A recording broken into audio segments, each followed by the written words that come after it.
Hi guys. For my project, I'm going to be talking about how to write and implement a contingency contract for an individual with autism that requires minimal support for parents.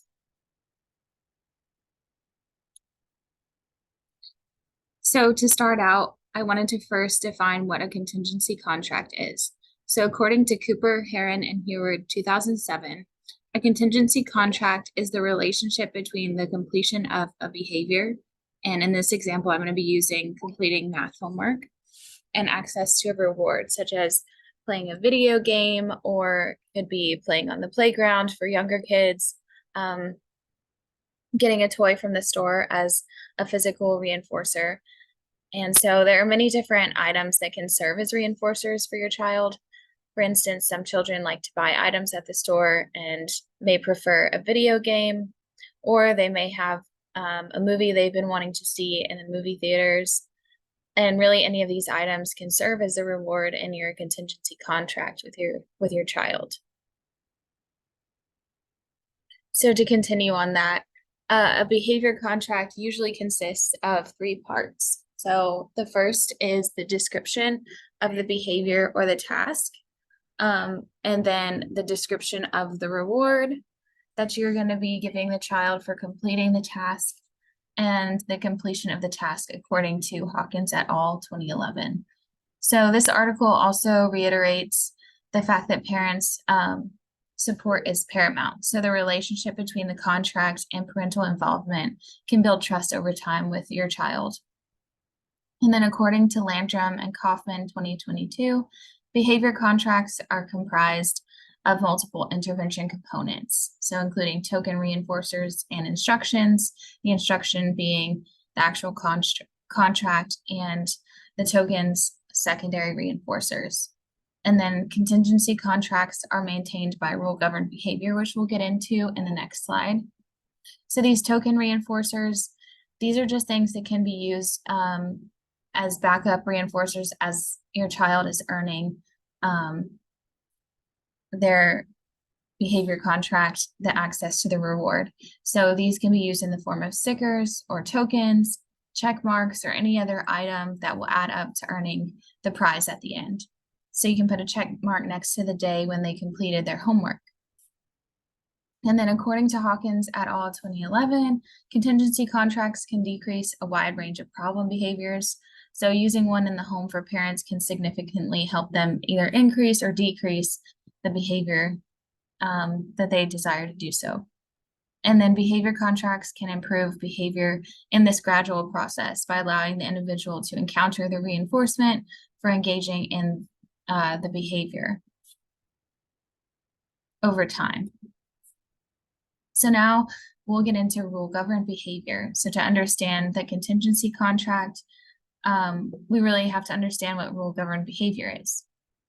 So rule-governed behavior is just a behavior under the control of a verbal or written rule, but the behavior itself does not have to be experienced, or the child has not have had to do it in the past for them to know the consequence.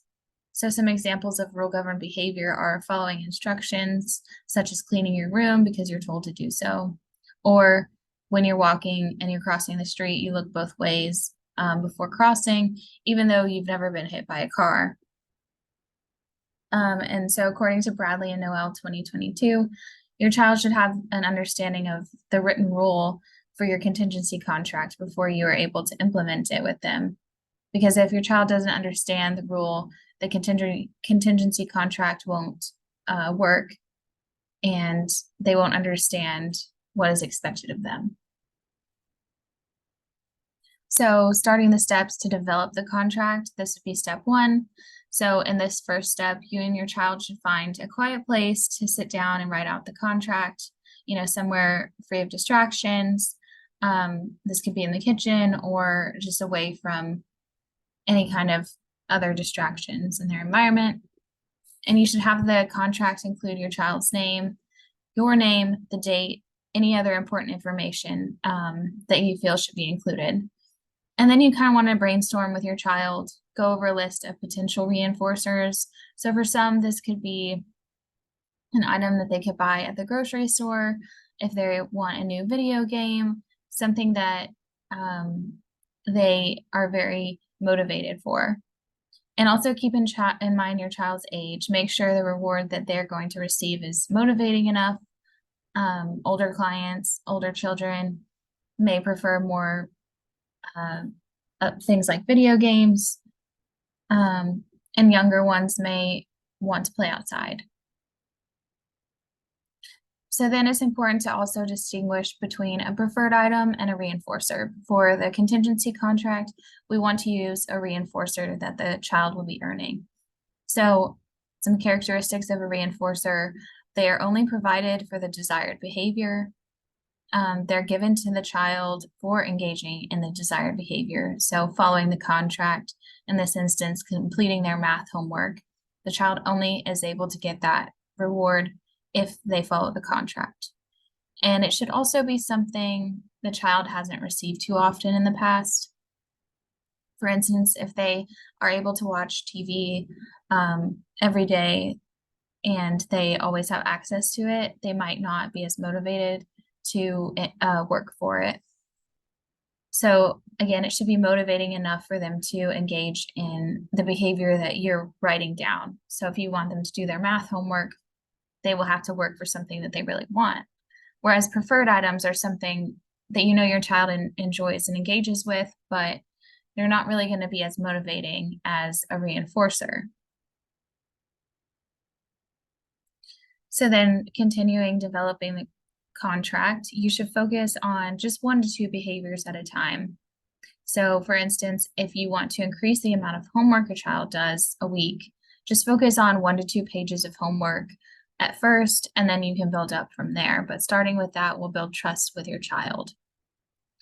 And then you want to make sure you're stating the goal in clear terms with your child when you're writing it out. So you and your child should define what the terms are. For example, you could have your child write out, I will complete 2 pages of my math homework packet for the week. And if you're trying to decrease a behavior, you could write it out in a different way. And an example of decreasing a behavior will be, I will not yell at my brother for 3 days. Then you want to make sure you involve your child in writing the contract and have an open-ended conversation about what is realistic for your child to achieve. Talk about the consequence, what the consequence will be if they follow the contract, and what the consequence will be if they don't follow the contract. For instance, if the child does 2 pages of their homework packet, they will receive their preferred reward at the end of the week. An example could be getting a new video game from the store, but you want to make sure the item they choose for the contract is a reinforcer, not just a preferred item. Alternatively, if the child does not complete the 2 pages of their homework, also state the consequence. They will not receive their reward at the end of the week. And then after the contract is written with their name, date, operational definition of the expectation, it's time to implement it. So first you want to have your child sign it at the bottom, and you should sign it as well. Keep the contract in an area that your child can see it, and use those backup reinforcers that we talked about earlier. So it could be check marks, stickers for each day, and keep track of this with your child. Then you want to remind your child daily of the contract to let them know you are available if they need help, or if they're confused, you can help them. And then at the end of the week, if your child has completed the homework you wrote in the contract, take them to the store, buy that video game or the reinforcer that you wrote down, and make sure you follow through to build trust with your child. So this is just an example of what a typical contract would look like. So at the top, you have their name, their date, and then we also have the goals. So clearly define what those goals are for the week, the consequences if they don't meet their goals. So I do not get my video game. And then also write out the positive consequences. If I follow these goals that I've made for myself, then I will get my video game.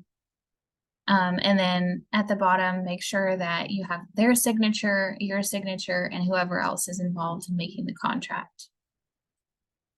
So in summary, a behavior contract consists of 3 parts. Make sure you have the description of the task, the description of the consequence or reward, and make sure they have the completion of the task, according to Hawkins et al. 2011. And behavior contracts can improve behavior in this gradual process by allowing your child to encounter reinforcement for engaging in that behavior that you're looking for.